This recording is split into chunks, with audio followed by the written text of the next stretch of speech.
Marba Avardim, Marba Gazel is the final negate, is the final negative. I was just asking about you, Tzaddik.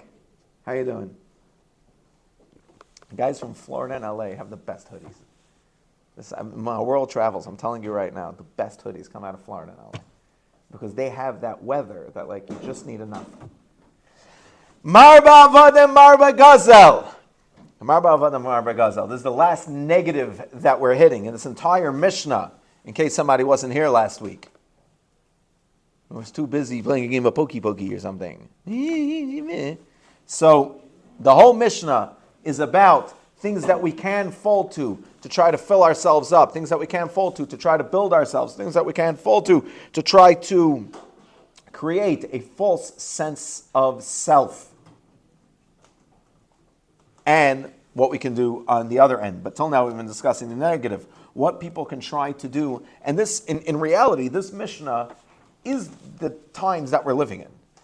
We always thought it was the times that we were living in because, somebody would have a TV show that they would watch, right? I remember when Seinfeld was on TV. The show Seinfeld was on TV.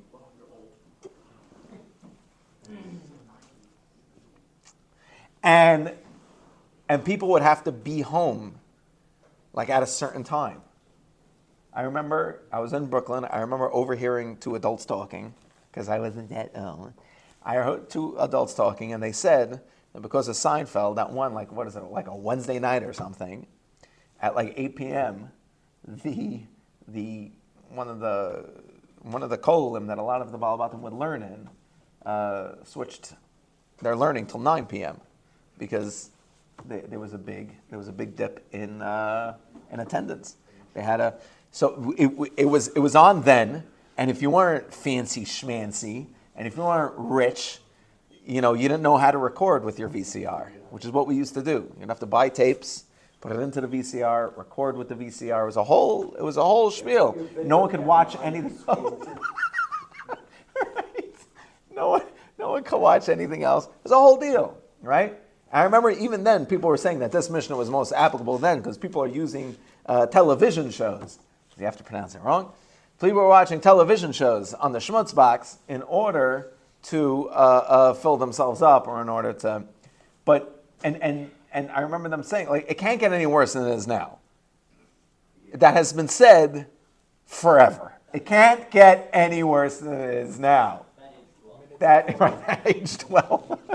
That has never aged. It's just, I think it gets younger, to be honest with you. It's true, right? And then when cable TV came out, right, it was, who's going to watch a channel about cooking, right? Apparently, a lot of people.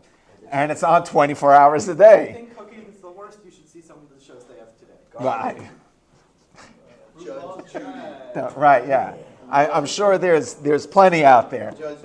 And just 24-hour stations of whatever it is that you're interested in. And they're like, that's it. It can't get any worse. Nowadays,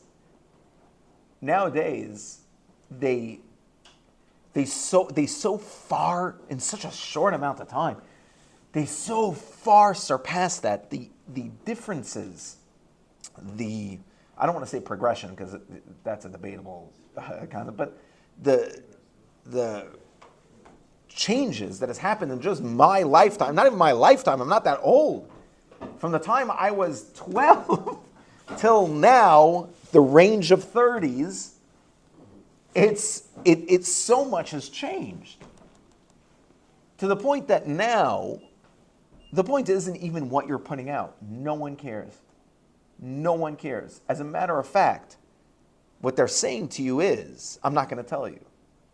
I'm not telling you what's in this next video you're about to go to. All I'm going to tell you is that it's a minute long and you might laugh. That's it. See all the information you're going. And you're saying, on the chance that I might find this interesting, it is worth this amount. I will donate this amount of time of my life for that chance, on that chance. And how much time? Oh, a lot of time. A lot of time. I'm going to give to this thing. Rabbi Berkowitz one time spoke at a technology asifa, if you will. I'll take it in 1 second. And everyone got up and spoke about the dangers of technology. And Rabbi Berkowitz got up and he said, yeah, everything everyone said, that's 100% why it is so dangerous and so bad, no question. He said, but I would like to bring up just one point. The time, even if it was just clean entertainment, even if there was no negative effects on the brain, which is not the case, there's major negative effects on major, but even if it was some sort of a kosher entertainment, one of those, I don't know, DVDs you find at a farm store, with a guy holding a perm gun, an Agent MS, right? So not healthy, but so kosher. The time that you're spending on that is insane. It's crazy to donate that much time of our lives to something that will bear no fruit whatsoever at any point. That's crazy.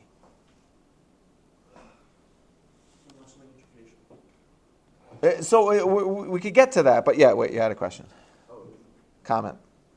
Term. I look good today. And if you're ever bored, you can just go on to the next video at any time. No, yeah. You are in complete control.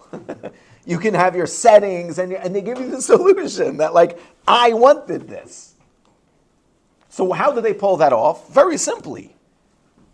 They hire and pay, I think probably at this point, we're talking about hundreds of millions, if not billions of dollars, to the research of the science on how to hook people. We said this once before. It's a quote from, I think, that documentary, The Social Experiment. They said there's only two consumers in the world. No, there's only two providers in the world, rather. There's only two providers in the world that refer to their consumer as users. Drug dealers and social media sites. That's it. Because that's what it is. You're a user. And they're selling your eyes. They're selling you. What do they have to give you in return? No one voluntarily.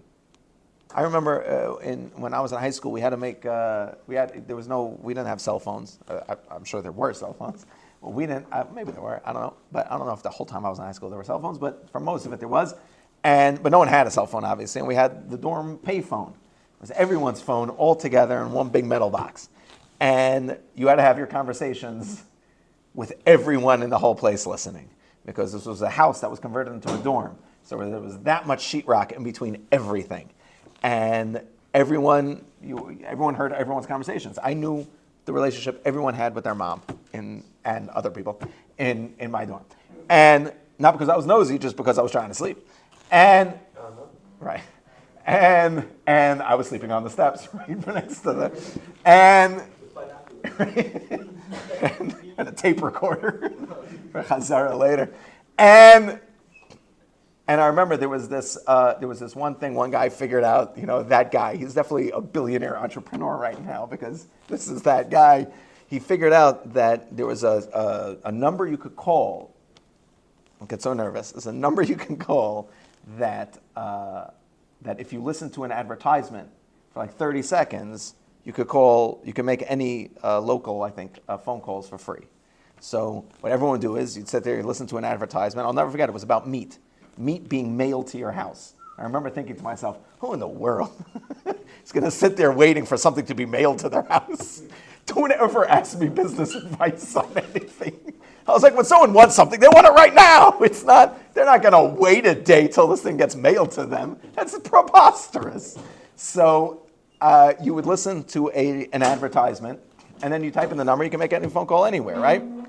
What were they providing me? They were providing me with what was gold to me then, which was the ability to make phone calls to people without using quarters and without waiting for them to call me, which was tremendous. And in turn, I gave them my ears and my brain space for them to advertise to me, which is how they obviously monetized this and made a lot of money. What are you giving to these sites or all of these things? And by the way, I'm picking on social media, I'm picking on technology because it's the easiest target. We do this to other people. We do this all over. You know how much control we actually have of our daily decisions and lives? Next to zero. Even what time you woke up today was really not decided by you. Even if you were on vacation today, it was decided by whoever wrote the algorithm to whatever you were watching the night before. Because you had a plan of going to sleep. You got into bed with your phone, you got into bed with your spouse, and it dictated to you what time you were going to go to sleep. You know how many decisions we actually get to make on a daily basis? How we dress, how we talk, what we're interested in. What we're interested in gets lost. And that's why people walk around without the sense of self. I don't know who I am. I know what I've been programmed. I don't know who I am. So what are we what are we giving in order to get that entertainment or whatever that is, that dopamine rush in reality? What am I giving to a social media site or to any of these things? I'm giving my soul. I'm allowing them to advertise. I'm allowing them to put things, to put ideas, to put opinions, to put all these things into my mind. That's what I'm giving. Why would I give that up? Very simply. I don't value it. They are asking me for the least valuable thing in my life to provide me with endless amounts of dopamine rushes. It's a great deal. Doesn't sound that great, but in reality, it's a great deal. What I value least, a guy's willing to come to your house and say, I'm going to buy, or not remove, I'm going to buy all the junk you don't want in your house. I'm going to buy off of you. I'll make a business where I resell it. He comes through, he removes all of it, you point things out. It's amazing. I wish there was a service like that. I'd give him pennies on the dollar on so many things. The least valuable, he starts walking by one of my kids, like, what about, well, okay, bad example, but he walks by, one of my husband's kids, and is like, what about this kid? He's like, no, that's not for sale. What's not for sale? He's not selling his kids. And yet. They would sell themselves. Yet. Make money.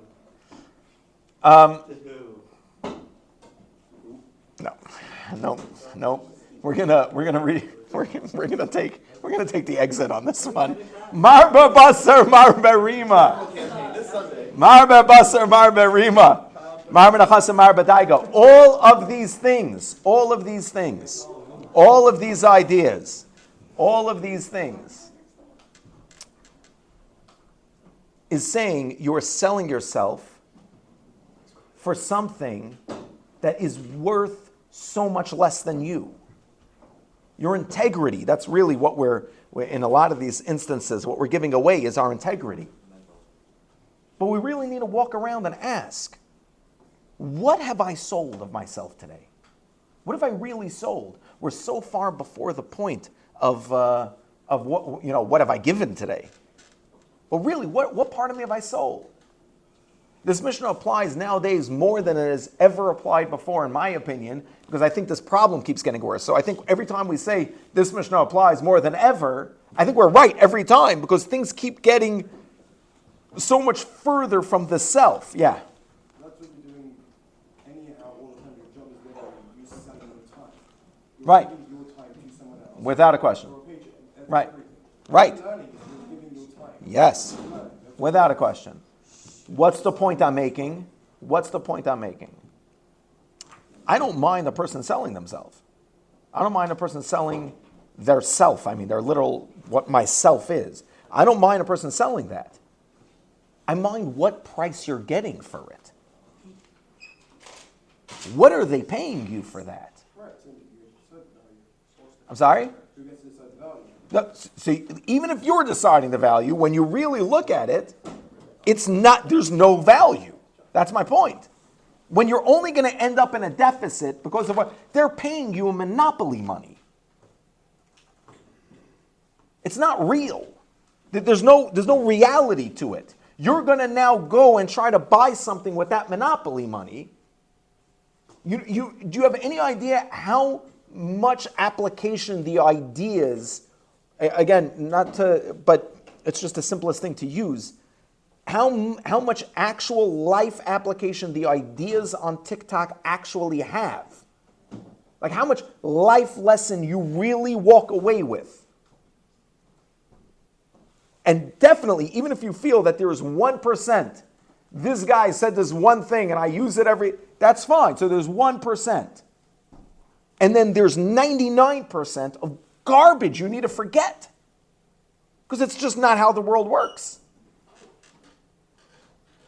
It's just not reality. So they're giving you monopoly money to use in a real world money situation, and it's completely inapplicable.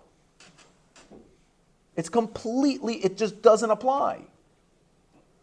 Even the quote unquote good ones, right? So take $10,000, save up $10,000, make a YouTube channel, and go out giving out, $1,000 to people in Walmart. And no one watches your channel, you're $10,000 poorer, no one cares. Right? What did you learn from any of that?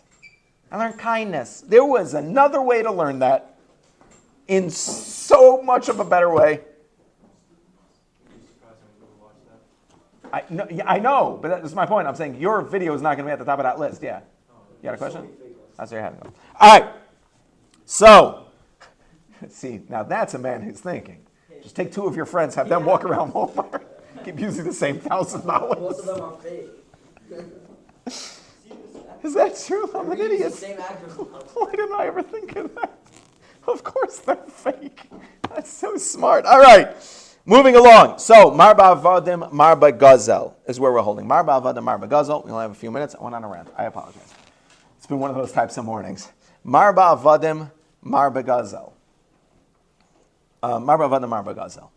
The more Avadim we have, the more servants we have, the more stealing that goes on. And this is really the perfect one to end. We did, yeah, it was Shvachas Zima, yeah. This is the perfect one to end the negatives on, to end the negative side of things on, because this mission is very much about the Sor Meirah V'asei. So we're covering the Sor Meirah part, what you should stay away from. We're not telling you, now there's obvious things you should stay away from, right? They're not all covered in this Mishnah. What this Mishnah is dealing with are the things that are going to sneak under your radar, the things that can be perceived as good, could be perceived as pariv, as not one way or the other. And the Mishnah is warning you where it can get to if you have excess of it. And that's the problem. The problem is the belief that these things will actually enrich my life. What an Eved does for us is give us more time. But if the time I currently have is being spent doing stupidity, all that's going to happen in my life, we discussed this a little bit last week, all that's going to happen in my life is a further ring of stupidity. Now I have more time to do that same stupid thing. If I'm not good with money, right? This is why they say it's very dangerous to get people out of debt. The odds and if someone is $10,000 in debt and you give him $10,000, the odds he ends up in that exact position again is very high. Because why not? You just gave him the ability to continue that. If a person has used up all their credit and you just extend the credit, all you're asking for is for them to go that much further into debt. Because that's the only place that you're giving them room to move into. Marba avadim, marba gazel. The more avadim, the more servants a person has, the more stealing that happens.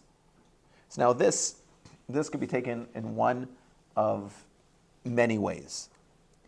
The most roundabout one, I guess I could say, that I've heard was Marba avadim, or it was in my notes. Marba avadim, marba gazel. The more servants a person has, the more responsibility he has to pay those servants. The more likely he is to now do unscrupulous deals, unscrupulous things in order to pay for all of those avadim. I thought that was a very interesting pshat. Not pshat we're going with today, but I thought that was a very, very, very interesting pshat. Okay. The more avadim, unscrupulous. The more avadim a person has, the more mouths he has to feed, basically, the more he is likely to do shady business in order to gain, right. Marba, but however, marba avadim, marba gazel. The more avadim a person has, the more. What's that? So when I read it this morning, I was going through my notes. When I read that this morning, I said that to myself, and I actually said, "Don't say that," because that's a problem, right? It's not a problem. I just haven't fully formed why not, or what the beautiful side of that is. But there's definitely something there about the fact that no, the more mouths you have to feed, literally, the more mouths you have to feed, like in your home, right? We know plenty of examples that that's not the case. You know, okay. Right. But yeah, so I wanted to, yeah. Marba avadim marba gazel. More so now the pashup shot on the other end of that spectrum. The pashup shot is more servants it has, the more thievery that's going to go on, right? The more these servants might steal, the more people you are giving access to your life, the more stealing you have. What is gzela? What is gzela? What happens when someone steals something from someone else? Let's go the other way. How do we prevent something from being stolen? Right? Zevi, right? You have a collection of Bugatti watches. Is Bugatti a watch company? It's not. Of Petit Lepit. Patek Lepit. What's it called? Philippe Patek. I knew it was I knew it was something French. Is it French? Philippe Patek, right? You have a whole collection, 100 Philippe Patek watches, right? Quickly, what's the math on that? 100 Philippe Patek watches? The range? Like if they're like nice watches, probably a couple million. Do you think you could ever go into like a Philippe Patek store and be like, "You give me your not nice watch"? Like, what's your not couple million? Oh, okay, a couple of million, right? I would walk in. I would want to know where's the watch that's named for me. That's what I would ask. Right? They would say no. Say please.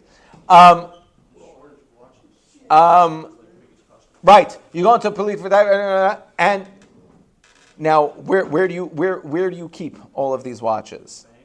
Right. In a bank, in a vault, in a safe, somewhere really well hidden. I have a friend of mine. He does well, and he has a safe room in his house, hidden behind I think he just did the safe. He wasn't worried about anything. He was building the house anyway, and he thought it would be really fun to have a safe room. But behind the painting, he has there's a bookshelf on the other side with like a little keypad, and like Bruce Wayne, and the painting opens up, and it's a little safe room, which in reality is just 4 screens that he plays video games. There's no food in there whatsoever, or even a phone to call the police with. But yeah. So right, you keep it in your safe room. You keep it in your safe. You keep it. Why? I've heard this 1,000 times. Not 1,000 times. I heard this line 1,000 times. A guy's walking through Manhattan. He has $3 million worth of diamonds on him. Someone steals it from him and runs. Right? What do we say? What do we say about that story? The guy's stupid. What are you doing? Why would you be walking around with $4 million worth of diamonds on you? You crazy? Marba avadim marba gazel. The more you value something, the closer you keep it to you. the more protected you keep it. Marba Avodim Marba Gazel is the more people you give access to you, the more stealing of you that's going to happen. This is a deep idea. We're going to try to do it in under a minute, which isn't going to work. We're going to try. We'll continue this next week, but we'll try. Marba Avodim Marba Gazel. This comes down to relationships and the wrong way to have them. I want to put all my eggs in a million different baskets. So what I'm going to do is I'm going to get as many friends, as many acquaintances, as many people as I can to know. I'm going to network in my life. The more people I give access to who I am, the less valuable I become in my own eyes, and the more odds that those people will take advantage of that relationship. That relationship will not deepen. I need to understand that in my life, now an Eved is not a person that we use it in Hollywood and literature all the time, like a person's servant, right? Alfred and all these butlers, whatever it is, like they're their closest, but they're not. Alice. Right? I don't know who that is. Oh, wow. Alice, right. Yeah. Oh, very good. Very good. I know. Very good. That was very good. It's a tag. That was very good. The Brady Bunch, right. So, the Eved is not the person, if the Eved is the person, rather, that I am closely connected with, I need to reevaluate my life. I need to reevaluate my life. Who is the person? Who are the people that I am most connected to? Because those people never steal. That doesn't mean physical things.